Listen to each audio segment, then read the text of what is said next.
India alliance के नेता नरेंद्र मोदी को हटाना तो चाहते हैं, प्रजातंत्र है, उनको ये ऐसा प्रयास करने में कोई दिक्कत नहीं है किसी की। लेकिन मुद्दे क्या हैं? पहले बड़े सुनियोजित ढंग से रामचरितमानस को बिहार के एक मंत्री जो हैं, आरजेडी का नेता है, उसने हमला बोला। समाजवादी पार्टी का राष्ट्रीय महासचिव उससे बढ़कर आगे हमला बोलता है। फिर एनडीए अलायंस का एक बड़ा नेता सनातन के उन्मूलन की बात करता है। पहले ये मुद्दे उठाए गए, उस मुद्दे से छूटे तो उसके बाद से जाति गणना जनगणना का मुद्दा उठाया गया। यही मुद्दे बचे, यानी जाति मजहब इन सब पे फोकस करके ये जो चुनाव में मुद्दा बनाना चाहते हैं इसको, और इन्हें लगता है कि इस आधार पे नरेंद्र मोदी का मुकाबला कर पाएंगे, भारतीय जनता पार्टी का मुकाबला कर पाएंगे। लेकिन इनको अपने जो मुद्दे उठाए हैं इसमें अपने अतीत का भी जवाब देना पड़ेगा। इन्होंने जो सरकार यूपीए की 10 वर्ष तक रही, आरजेडी की रही, उत्तर प्रदेश में जो विपक्ष की सरकारें रहीं, इन्होंने क्या किया और इन पे किस प्रकार के आरोप लगते थे, चाहे परिवार से संबंधित हो, चाहे जाति से संबंधित हो, चाहे तुष्टीकरण से संबंधित हो और चाहे भ्रष्टाचार से संबंधित हो। आज इनको कितनी विडंबना है देश की राजनीति की। ये अपनी एक प्रकार की विफलता स्वीकार कर रहे हैं कि हमको जब आंकड़े मिल जाएंगे और सत्ता में पहुंचेंगे तभी हम लोगों का विकास कर पाएंगे, तभी हम गरीबों का कल्याण कर पाएंगे। यानी एक समाज को विभाजित करने का एक प्रकार की राजनीति चल रही है। लेकिन ये समझना चाहिए कि आप जनता के बीच जब ये मुद्दे लेकर जाएंगे तो आपको बताना पड़ेगा कि जब सत्ता में थे तो क्यों जाति मजहब के समीकरण चल रहे थे, क्यों सब गरीबों के बारे में सोचा नहीं गया। जिन दलितों ने उत्तर प्रदेश में भी शोषण झेला है, किसकी सरकार थी? आरजेडी की सरकार में 15 वर्ष तक रही, उसमें दलितों की क्या स्थिति थी? कौन सुनने वाला था? अति पिछड़ों के बारे में कौन सुनने वाला था? इन बातों का जवाब भी देना पड़ेगा। और जिस प्रकार की जनगणना रिपोर्ट आई है जिसपे नीतीश कुमार अपनी पीठ थपथपा रहे हैं और कहा जा रहा है कि लालू की इशारे पर जल्दीबाजी में सब काम हुआ। आरोप तो ये भी लग रहे हैं कि लालू जिसका चाहते थे उसको सबसे ज़्यादा संख्या दिखाई गई है। तमाम आरोप लग रहे हैं। ऐसे कई के कई भवन मोहल्ले तक सामने आ रहे हैं जिनके लोग कह रहे हैं उनसे जनगणना के लिए कोई पूछने ही नहीं आया था। ये किस प्रकार की देश को राजनीति में, जिस प्रकार की राजनीति में ढकेलने का काम हो रहा है। निश्चित रूप से नरेंद्र मोदी ने जो कहा है कि उनकी एक ही जाति है गरीब, और विगत 9.5 वर्षों में उन्होंने इस पर अमल भी किया है, तो मैं समझता हूँ कि आने वाले चुनाव में एक तरफ इंडिया अलायंस का ये जातिवादी समीकरण होगा और दूसरी ओर नरेंद्र मोदी का जो गरीब की जाति है और जाति के लिए उन्होंने जितना विगत 9.5 वर्षों में अभूतपूर्व काम किया है उतना 70 वर्षों में नहीं हुआ है। तो ये भी एक मतदाताओं के सामने बड़ी स्थिति स्पष्ट है और उसके आधार पर उनको निर्णय लेना भी आसान होगा। नरेंद्र मोदी जब पहली बार प्रधानमंत्री बने थे तो उन्होंने कहा था कि उनकी सरकार गरीबों के लिए समर्पित रहेगी। इसी के साथ उन्होंने कहा था कि उनकी सरकार सबका साथ सबका विकास की भावना से कार्य करेगी। आज करीब 9.5 वर्ष बाद नरेंद्र मोदी ये दावे के साथ कहने की स्थिति में हैं कि उनके लिए केवल एक जाति है और वो है गरीब।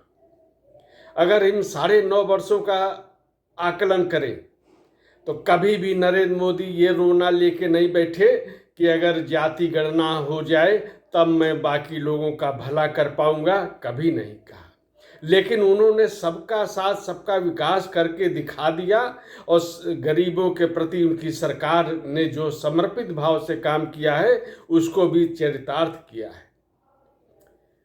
50 करोड़ से अधिक लोगों के जन धन खाते खोले गए, 80 करोड़ से अधिक लोगों को निःशुल्क राशन, 50 करोड़ लोगों को आयुष्मान योजना का लाभ कवर के अंतर्गत लाया गया।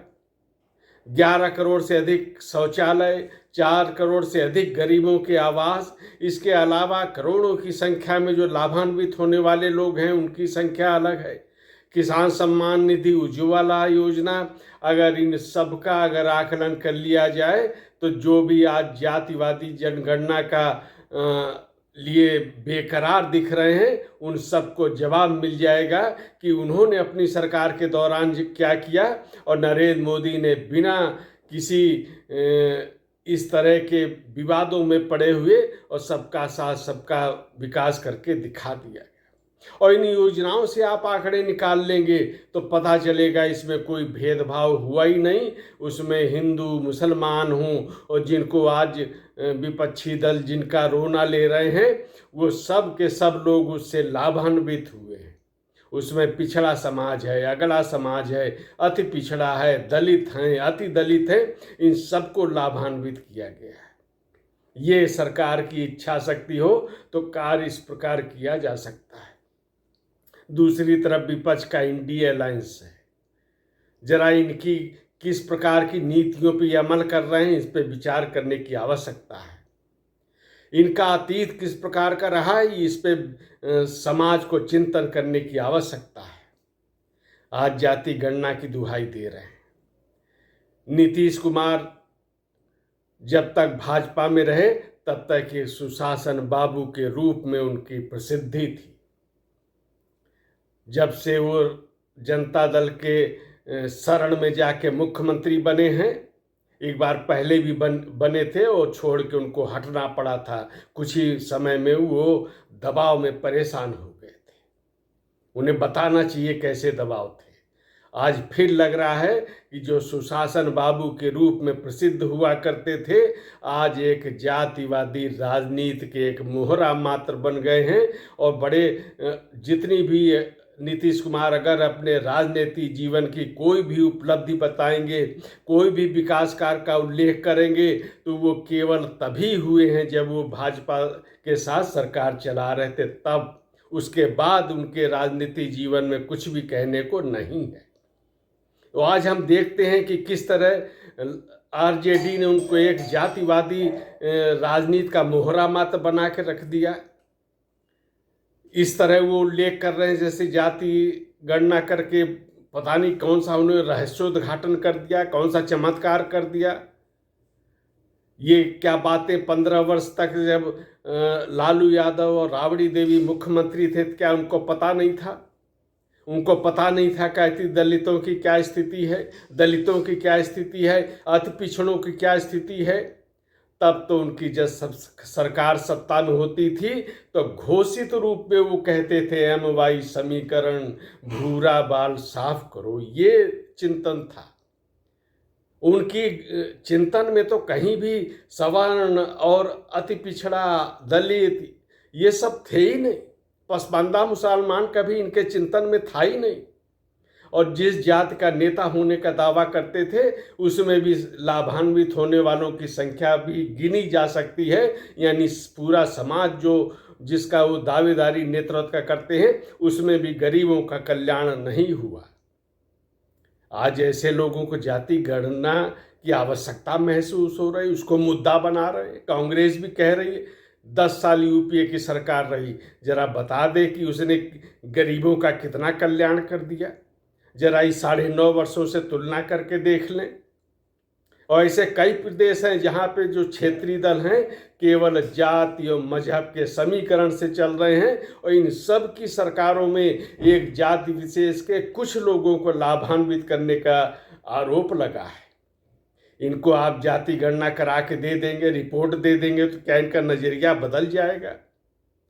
जब ये सरकार में थे इनको किसने रोका था कि अति पिछड़ों का भला मत करो, सवर्णों का भला मत करो, दलितों और अति दलितों पर ध्यान मत दो? किसने रोका था? कि तब इसका मतलब आज जो ये मांग कर रहे हैं कि जाति गणना आ जाए, पूरी रिपोर्ट आ जाए, किसकी कितने जनसंख्या है उस हिसाब से तय करेंगे। इसका मतलब है कि जो लंबे समय तक ये लोग सत्ता में रहे तो ये खुद ही बताना चाहते हैं कि ये सभी वर्गों का कल्याण करने में विफल रहे। और पुरानी बात भी छोड़ दे, 15 वर्ष से अधिक हो गया ममता बनर्जी मुख्यमंत्री हैं पश्चिम बंगाल में, राजस्थान छत्तीसगढ़ में कांग्रेस की सरकारें हैं। इनको भी बताना चाहिए कि कितना भला कर दिया लोगों का, गरीबों का, कितनी योजनाओं को क्रियान्वित कर लिया, कितने यहाँ के बेरोजगारी कम हो गई, महंगाई कितनी कम हो गई। तो इसका मतलब है कि इनका जो उद्देश्य है वही केवल अपनी समीकरण को जातिवादी राजनीति का चलाकर ये नरेंद्र मोदी का मुकाबला करना चाहते हैं। और यही इनकी कठिनाई है